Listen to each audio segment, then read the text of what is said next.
Hello viewers, welcome to our channel. నేను చరణ్ పరిమి. బంగ్లాదేశ్ అల్లర్లలో భారతీయులకు ఇబ్బందులు తప్పవా? చూస్తూ ఉంటే ఎలా కనిపిస్తుంది. బంగ్లాదేశ్లో ప్రస్తుతం చాలా అల్లర్లు జరుగుతున్నాయి.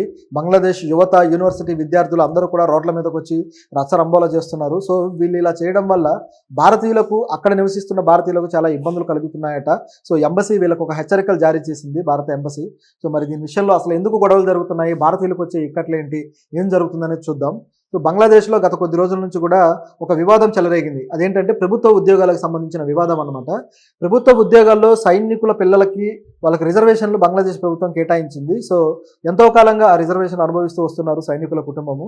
సో ఇప్పుడైతే మాత్రం ఇక విద్యార్థులకు అక్కడ కాస్త నిరుద్యోగిత కూడా పెరుగుతూ ఉంది. కాబట్టి ఇక విద్యార్థులు, యూనివర్సిటీల విద్యార్థులు ఎవరైతే ఉన్నారో, బ్రాక్ యూనివర్సిటీ, ఇట్లా కొన్ని యూనివర్సిటీలు ఉన్నాయి కదా, ఢాకాలో ఉన్న యూనివర్సిటీ, ఇవన్నీ కూడా.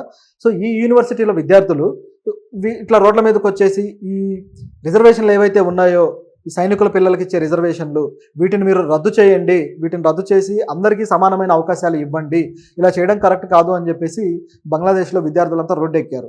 సో కొన్ని చోట్ల రాస్తారోకోలు చేశారు, కొన్ని చోట్ల దుకాణాలు తగలబెట్టారు, కొన్ని చోట్ల కాస్త గందరగోళ పరిస్థితే నెలకొంది, పెద్ద అల్లర్లు చెలరేగాయి. పోలీసులు కూడా రంగంలోకి దిగి టియర్ గ్యాస్ ప్రయోగించడము, అట్లాగే అల్లర్లను చెదరగొట్టడం, ఇవన్నీ చేస్తూ వస్తున్నారు. ఇంకా ఇది ముదరొచ్చు అనమాట. ఇది ఇంకా కొద్దిగా స్టార్టింగ్ స్టేజ్లోనే ఉంది, బాగా ముదిరే అవకాశం ఉంది. ఎందుకంటే ప్రభుత్వం వీళ్ళని కొద్దిగా రెచ్చగొట్టే వ్యాఖ్యలు కూడా చేస్తూ వస్తున్నారు. సో అవి కూడా మాట్లాడదాం.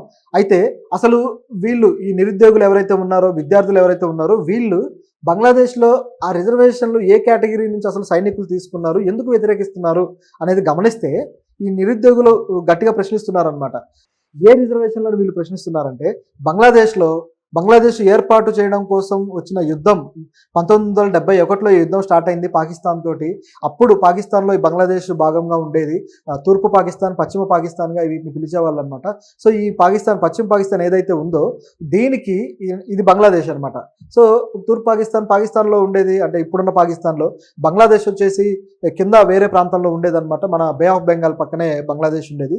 యాక్చువల్గా ఇదంతా కలిపి ఒకే బెంగాల్. సో దీన్ని విభజన చేసిన తర్వాత తిరిగి మళ్ళీ ఇది పాకిస్తాన్లో భాగమై కలిసిపోవడము, ఆ తర్వాత మళ్ళీ పాకిస్తాన్లో కూడా అక్కడ వివక్ష ఎదుర్కొని ఎవరైతే ఈ బంగ్లాదేశీయులు బంగ్లా మాట్లాడతారో, అలాగే వీళ్ళు ప్రాంతం, అదే నేటివ్ ప్రాంతం కూడా డిఫరెంట్గా వేరేగా ఉందో, ల్యాండ్ అంతా కూడా డిఫరెంట్గా ఉందో, సో వీళ్ళని పాకిస్తానీలు సెకండ్ గ్రేడ్ పీపుల్గా చూడడం, ఇదంతా జరుగుతూ వచ్చింది చరిత్రలో.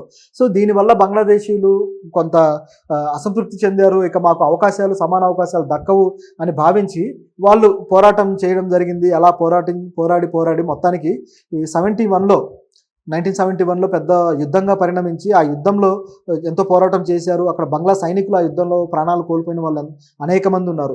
ఈ ప్రాసెస్లో ఈ యుద్ధంలో భారతదేశం కూడా బంగ్లాదేశ్ ఏర్పాటుకు సహకరించింది. ఇందిరాగాంధీ తన ఇనిషియేటివ్ తీసుకొని ఎలాగైనా సరే బంగ్లాదేశ్కి వాళ్ళ దేశాన్ని అప్పగించాలి అని చెప్పేసి తన సైన్యాన్ని పంపించి, భారతదేశ సైన్యాన్ని బంగ్లాదేశ్ తరపున పోరాటం చేసేలాగా మన వాళ్ళని పంపించారనమాట. సో మన సైన్యం కూడా పోరాడి బంగ్లాదేశ్కి స్వాతంత్రం రావడంలో భారతదేశం పాత్ర కూడా ఎంతో కీలకంగా ఉంది. చారిత్రకంగా ఇది ఎంతో ముఖ్యమైన విషయం. ఇందిరాగాంధీకి కూడా ఇది ఎంతో పేరు తీసుకొచ్చిన విషయం. ఐరన్ లేడీ అని ఆమెను అన్నారంటే ఇలాంటి విషయాల వల్లనే ఆమెను అన్నారు. సో ఇంత గొప్ప ప్రాధాన్యత కలిగిన బంగ్లాదేశ్ యుద్ధంలో ఎవరైతే పోరాడారో సైనికులు, ఈ సైనికుల పిల్లలు ఉన్నారు కదా, తర్వాత జనరేషన్స్, ఈ పిల్లలకి రిజర్వేషన్లు ఇస్తూ ఉన్నారు చాలా కాలంగా, అప్పటి నుంచి కూడా. అయితే ఈ రిజర్వేషన్లు ఇంకా ఆపేయండి, ఇక అందరికీ సమాన అవకాశాలు ఇవ్వండి అని చెప్పేసి బంగ్లాదేశ్ యువత అడుగుతూ ఉన్నారు. నిజానికి అంటే నిరుద్యోగం పెరిగింది కాబట్టి వాళ్ళు అడగడం కూడా తప్పులేదు. అయితే ఇక్కడ బంగ్లాదేశ్ ప్రధానమంత్రి ఎవరైతే ఉన్నారో, షేక్ హసీనా, ఈమె ఏమంటున్నారంటే అది కుదరదు, వాళ్ళకి రిజర్వేషన్లు ఇవ్వాల్సిందే. సైనికులు వాళ్ళు చేసిన త్యాగాల కోసం, వాళ్ళు చేసిన దేశం కోసం చేసిన సేవల కోసం ఆ అమరవీరుల కుటుంబాలకి రిజర్వేషన్లు ఇవ్వాల్సిందే. అమరవీరులు అలాగే సైన్యం నుంచి తర్వాత రిలీవ్ అయిన వాళ్ళు కూడా ఉన్నారు కదా, సో వాళ్ళ కుటుంబాలకి రిజర్వేషన్లు ఇవ్వాల్సిందే అని చెప్పేసి ఆమె చెప్పడం జరిగింది, ప్రధానమంత్రి. సో ఇది ఇంకా అసంతృప్తి చెలరేగుతూ ఉందన్నమాట ఆ దేశంలో. సో విద్యార్థులంతా కూడా రోడ్ల మీదకి వచ్చి గందరగోళం సృష్టిస్తున్నారు. మరి దీనివల్ల భారతీయులకు ఎలా సమస్య వస్తుంది అంటే, భారతీయులు ఈ విషయంలో కాస్త ఇబ్బంది పడుతున్నారు అనమాట. అక్కడ చాలామంది భారతీయులు ఉన్నారు.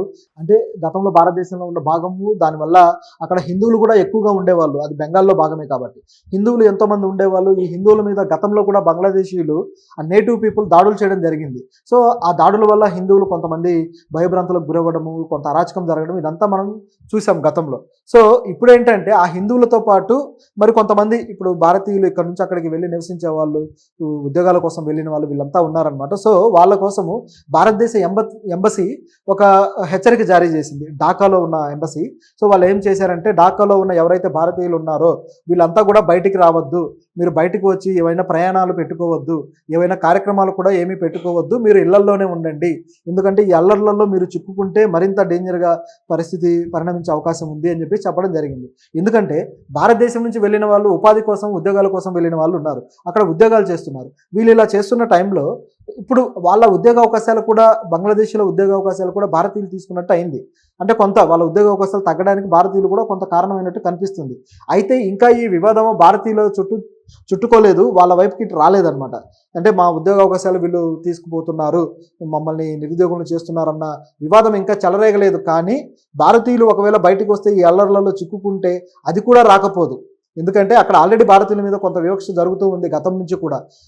బంగ్లాదేశ్ ప్రజలు ఎవరైతే ఉన్నారో, సాధారణమైన ప్రజలు, వీళ్ళకి భారతదేశం అనేది కాస్త ఇబ్బందికరమైన దేశంగా కనిపిస్తూ వస్తుంది కొంతకాలంగా. ఎందుకంటే భారతదేశం రాజకీయ వ్యవస్థ చూసుకుంటే బంగ్లాదేశ్ని కొన్ని నిధులు ఇచ్చి బంగ్లాదేశ్ని ఆర్థికంగా కావచ్చు కొంత ఆదుకుంటూ ఉన్న పరిస్థితి ఉంది. అయితే బంగ్లాదేశ్ని తన గుప్పిట్లో పెట్టుకోవడం కోసం భారతదేశం ఈ విధంగా చేస్తుంది. భారతదేశం మా దేశాన్ని డెవలప్ చేయడానికి కానీ, మా దేశంలో డబ్బులు ఇవ్వడానికి కానీ, ఇవన్నీ కూడా ఎందుకు చేస్తుందంటే బంగ్లాదేశ్ని భారతదేశం తన గుప్పెట్లో పెట్టుకొని తన కార్యాలు ఏవైతే ఉన్నాయో, తనకు కావాల్సినవి ఏవైతే ఉన్నాయో అవి జరిపించుకోవడానికి భారతదేశం బంగ్లాదేశ్ విషయంలో ఈ విధంగా ప్రవర్తిస్తుంది అని చెప్పేసి బంగ్లాదేశ్ పీపుల్, యువత కావచ్చు, వీళ్ళందరికీ కూడా భారతదేశం మీద ఒక రాంగ్ నోషన్ ఉంది. నిజానికి అంటే భారతదేశం ఏం ఆలోచిస్తూ ఉంటుంది, రక్షణ పరంగా కావచ్చు, విదేశాంగ విధానం పరంగా కావచ్చు, భారతదేశం తన సరిహద్దు దేశాలు ఏవైతే ఉన్నాయో వీటన్నిటినీ కూడా తనకు మిత్ర దేశాలుగా మలుచుకోవాలి. ఆ సరిహద్దు దేశాల పట్ల చైనా కావచ్చు, ఇతర దేశాలు కావచ్చు, వాటిని తమ గుప్పిట్లో పెట్టుకోకుండా, వాటిని తమకు పావులుగా ఉపయోగించుకోకుండా భారతదేశం ముందు జాగ్రత్తగా ఇలాంటి చర్యలు తీసుకుంటూ వస్తుంది. ఆఫ్ఘనిస్తాన్ విషయంలో అలాగే ఉంది, అలాగే శ్రీలంక విషయంలో అట్లాగే ఉంది, నేపాల్ విషయంలో ఇదే పద్ధతి ఉంది, భూటాన్ విషయంలో ఇదే పద్ధతి ఉంది, అదేవిధంగా బంగ్లాదేశ్ విషయంలో కూడా ఇదే పద్ధతి అనుసరిస్తుంది. కానీ ఎప్పుడు కూడా ఆ దేశాల మీద మన దేశం జులుం ప్రదర్శించిన దాఖలాలు లేవు. అయితే కొన్ని ప్రత్యేక సందర్భాల్లో కొన్ని విషయాల్లో మన దేశం చేసి ఉండొచ్చు, అది కూడా స్ట్రాటజిక్గా ఉంటుంది. అది ఆ దేశాలను కంట్రోల్ చేయడం కాదు, ఆ దేశాలను ఆసరా చేసుకుని మన దేశం మీదకు వచ్చే చైనా కావచ్చు, యూకే కావచ్చు, ఇలాంటి దేశాలని, అలాగే అమెరికా కావచ్చు, ఏవైతే మన దేశం మీద వ్యతిరేకత ఉన్నాయో వాటిని కంట్రోల్ చేయడానికి, పాకిస్తాన్ కావచ్చు, ఇలాంటి వాటిని, టెర్రరిజాన్ని కంట్రోల్ చేయడానికి మన దేశం ఉపయోగిస్తూ ఉంటుంది.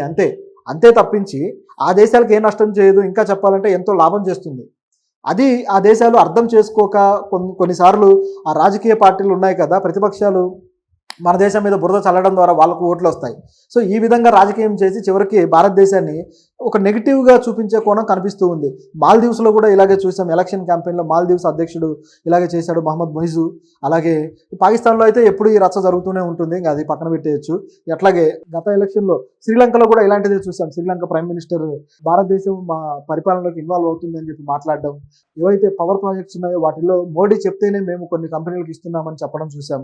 ఈ విధంగా చూస్తే కొన్ని అంటే మన దేశం ఇన్వాల్వ్ అయింది ఉంది, ఇన్వాల్వ్ అవ్వకపోయినా సరే భారతదేశం పలానా చేస్తుందని చెప్పి బురద చల్లి మన దేశం సంబంధించి ఏదో ఒక వ్యతిరేకత రెచ్చగొట్టి ఆ దేశంలో ఓట్లు దండుకున్న రాజకీయ నాయకులు ఉన్నారనమాట.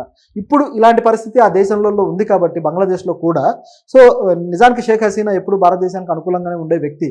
కాకపోతే ఇలాంటివి జరిగినప్పుడు ఏంటంటే ఈ లోపల ఇంటర్నల్గా ఆ ప్రజల్లో ఉన్న వ్యతిరేకత అంతా ఒకసారిగా పెళ్ళుబికి